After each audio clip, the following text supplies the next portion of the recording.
Morning student. आज का हमारा क्लास है बीटीसी 4 सेमेस्टर, विषय शैक्षिक प्रबंधन एवं प्रशासन। इसमें आज का हमारा टॉपिक है संस्थागत नियोजन का महत्व एवं आवश्यकताएं। जैसा कि पिछली कक्षाओं में हमने आपको बताया था संस्थागत नियोजन के उद्देश्य, संस्थागत नियोजन की विशेषताएं। इसी के आगे क्रम से हमारा आज का टॉपिक है संस्थागत नियोजन का महत्व एवं आवश्यकताएं। शिक्षा की वृद्धि एवं विकास के लिए संस्थागत नियोजन का महत्व स्पष्ट रूप से प्रतीत होता है। शिक्षा के विकास द्वारा समाज तथा राष्ट्र का निर्माण किया जाता है। कोई भी देश अपनी उन्नति विश्व को तभी ज्ञात करा सकता है जब उस देश के सभी नागरिक शिक्षित हों। देश की उन्नति उस देश के शिक्षित नागरिकों से ज्ञात की जाती है। मतलब सीधी सी बात है, कोई भी देश अपनी उन्नति तभी कर सकता है जब उस देश के सभी नागरिक शिक्षित हों। ठीक है। तथा नागरिकों का शिक्षित होना उस देश की संस्थाओं पर निर्भर करता है। ये बात भी बिल्कुल सही है कि जब उन जो नागरिक शिक्षित होंगे, जब उस देश की संस्थाएं अच्छी होंगी तभी नागरिक शिक्षित होंगे। संस्थाएं ध्यान नहीं देंगी तो उस देश के नागरिक शिक्षित नहीं हो पाएंगे। ठीक है। अगला है, अतः प्रगतिशील देश के लिए उत्तम संस्थाओं का होना अनिवार्य है। हम अपने किसी भी देश की प्रगति करना चाहते हैं आप, ठीक है, तो उसमें उसके लिए उत्तम संस्थाओं का होना अति अनिवार्य है, यानी अच्छे शिक्षण संस्थाएं हों। ठीक है। इसके विभिन्न रूप हैं। सामाजिक आकांक्षाओं एवं परंपराओं को सुधारा जा सकता है। किसके द्वारा? संस्थागत नियोजन के द्वारा। ठीक है। सामाजिक आकांक्षाओं एवं परंपराओं में हम इम्प्रूवमेंट ला सकते हैं संस्थागत नियोजन के द्वारा। अभिरुचियों का प्रयोग करके कला, साहित्य, दर्शन आदि क्षेत्रों का विकास किया जा सकता है। यानी कला, साहित्य, दर्शन, संस्कृति आदि का विकास भी हम किसके द्वारा कर सकते हैं? संस्थागत नियोजन के द्वारा। संस्थागत नियोजन द्वारा शिक्षा प्रणाली में सुधार, जातीयता, सांप्रदायिकता दोषों को भी समाप्त किया जा सकता है। यानी संस्थागत के नियोजन के द्वारा हम जो जितनी भी जातीय हैं, जो जातीयता की भावनाएं, सांप्रदायिकता की भावनाओं को की दोषों को हम समाप्त कर सकते हैं। ठीक है। इसी के आगे हमारा नेक्स्ट टॉपिक है संस्थागत नियोजन के क्षेत्र। तो संस्थागत नियोजन के क्षेत्र दो प्रकार के हैं। पहला है आपका भौतिक और दूसरा है अकेदमिक।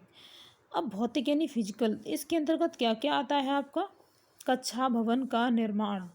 तो कक्षा में भवन का निर्माण ये एक संस्था की जिम्मेदारी होती है। ठीक है। तो ये भी संस्थागत नियोजन के अंतर्गत आता है। अगला है विद्यालय में हॉल के निर्माण की योजना। तो ये भी संस्था ही निर्माण करेगी। ठीक है। अगला है स्कूल पुस्तकालय का विस्तार।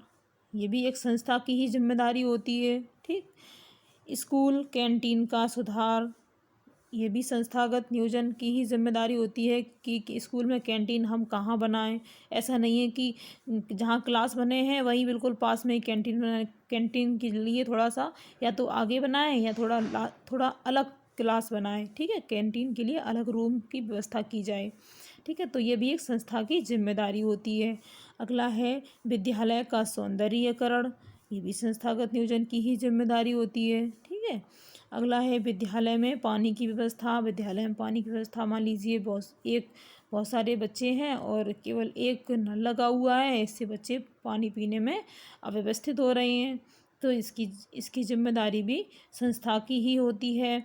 अगला है विद्यालय में पढ़ने वाले छात्रों की संख्या में विस्तार। तो ये भी संस्था की जिम्मेदारी होती है कि अपने विद्यालय में अच्छे शिक्षकों की नियुक्ति करें, जिससे विद्यालय में पढ़ाई अच्छी हो और बच्चे अच्छे आएँ विद्यालय में। ठीक है। तो ये भी एक संस्था की ही जिम्मेदारी होती है। अब बात करते हैं पाठ्यक्रम संबंधी। अकेदमिक के दो रूप हैं। पहला है पाठ्यक्रम संबंधी, दूसरा है पाठ्य सहगामी संबंधी। तो पाठ्यक्रम संबंधी में देखते हैं, छात्रों के लेखन में सुधार, ये पाठ्यक्रम संबंधी क्रियाओं में होता है, यानी छात्र के लेखन में सुधार। तो ये भी संस्था की जिम्मेदारी होती है, विद्यालय की जिम्मेदारी होती है कि आपके विद्यालय में जो भी बच्चे पढ़ रहे हैं पाठ्य संबंधी, उनका लेख अच्छा हो, इसके लिए उन्हें उचित सुलेख वगैरह का कार्य दिया जाए। ठीक है। अगला है अच्छे अध्यापकों की नियुक्ति। ये जैसा कि हमने पिछले बताया था कि अच्छे अध्यापकों की नियुक्ति, अच्छे अध्यापक होंगे तो उस विद्यालय में बच्चों की संख्या अधिक होगी। ठीक है। अगला है विभिन्न विषयों के कक्षा में सुधार। ये बात बिल्कुल सत्य है कि विभिन्न विषय के अकॉर्डिंग ही कक्षा में बच्चों को बैठाला जाए। मान लीजिए कोई आपका म्यूजिक का क्लास चल रहा है तो हमें ऐसी जगह बिठाएं जिससे बच्चों का इंटरेस्ट हो। ठीक है। ऐसी जगह ना बिठाएं जिसमें बच्चे म्यूज़िक सुन ना सकें, समझ ना सके। एकांत में जगह, अच्छी जगह बिठाएं।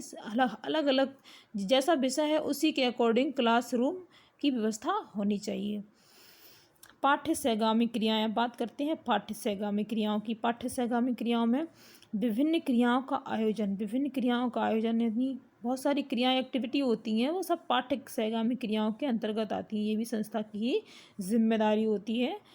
अगला है शिक्षक अभिभावक संघ की स्थापना। तो शिक्षक और अभिभावक संघ की स्थापना यानी शिक्षक और अभिभावक संघ की स्थापना जो होती है वो संस्था की ही जिम्मेदारी होती है कि बच्चों का टेस्ट वगैरह हो तो अभिभावक को बुलाया जाए और बच्चे की पूरी जांच पड़ताल के लिए बच्चों की अभिभावक को बताया जाए। ठीक है। तो ये भी एक संस्था की ही जिम्मेदारी होती है।